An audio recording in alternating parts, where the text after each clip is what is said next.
Good morning. For the first time in my hobby, I'm going to try solitaire dungeon delving pen and paper. I've used board game solitaire, of course, but I've never done something like this, and I thought it's time. I've had this, when it first came out, I think a couple of years ago, then I had donated it or given it to a friend, and I've just recently purchased this version, which says, I believe, Texas 2021. June 2021. So I got version 4, which is great.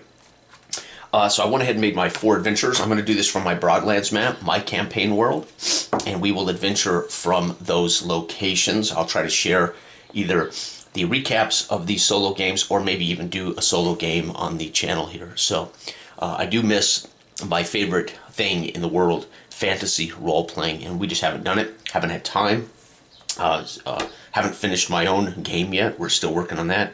But I desperately want to be able to enjoy this along with my other hobbies of solitaire legacy sports games.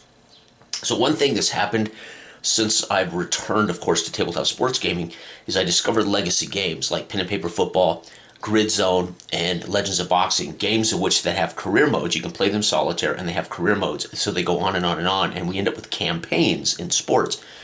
And it reminded me, holy cow, that's what role-playing was supposed to be when we were kids, right? Campaigning with characters that survive, right? And very simple, very fun, very much the narrative would come out of those experiences, those events, and we could look back on the truth of the thing, not telling a story, but realizing the story out of the events. And that's what I've always thought of role-playing.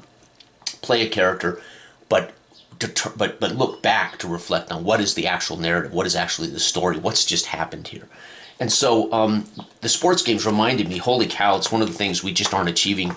I'm not achieving in my role-playing hobby any longer, personally here, because I don't have a group, but also online we cannot seem to put together some kind of a long-term campaign. We're fortunately playing Joth, and we've done the best we can there. But then I realized maybe the reality is it's time for me to enjoy these things from the same perspective as my tabletop sports hobby, which is solitaire, enjoying these characters and their adventures, and reflect back on their lives and their deaths and their adventures. So, using this, I've created my first 4 characters. Jax is a barbarian. Jax is a ruffian, uncultured and rugged. He was born among the clans. His family were nomads. Jax seeks fortune.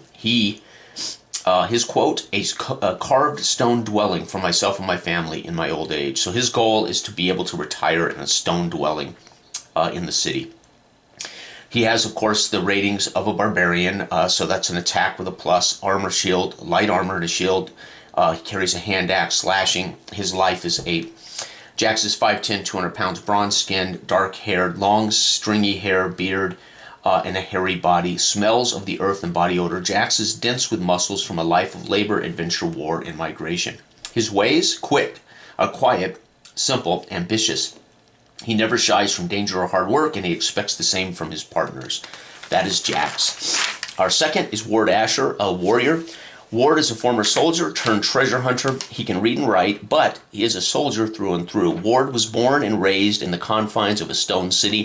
He has never ventured far from the defense of the city. Again, he has the ratings of a warrior, attack with a bonus, life is 7, armor, light shield. Weapon is a hand-slashing sword. He has 6 gold.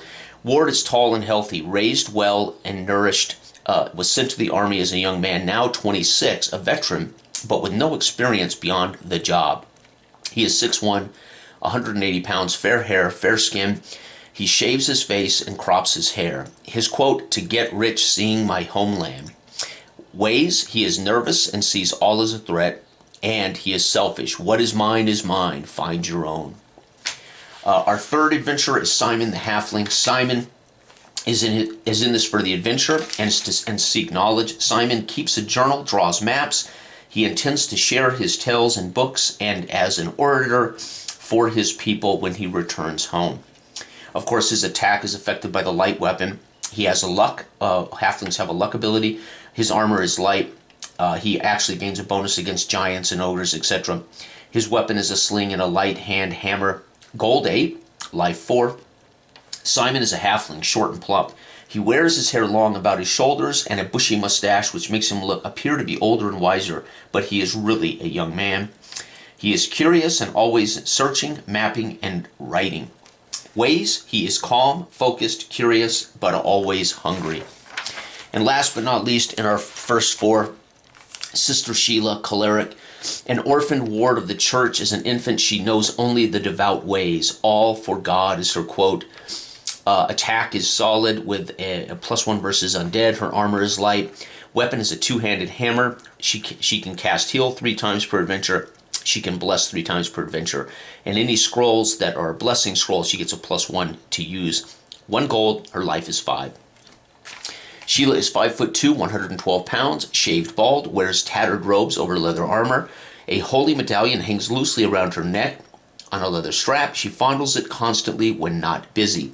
Ways, she is talkative, devout, and pious, murmurs prayers when nervous. She enjoys flipping through Simon's journals and looking at his maps. And there's our first 4. I will use my Broadland map, and we will adventure in a hex type, which is not involved in these rules, but I'll have a simple hex check as they move, and then we'll have our dungeon entrances, etc. This game is fantastic. It is varied, it is infinite, and I look forward to enjoying this, sharing this with the Roleplay Cafe audience. Thank you for watching, and stay tuned. Goodbye.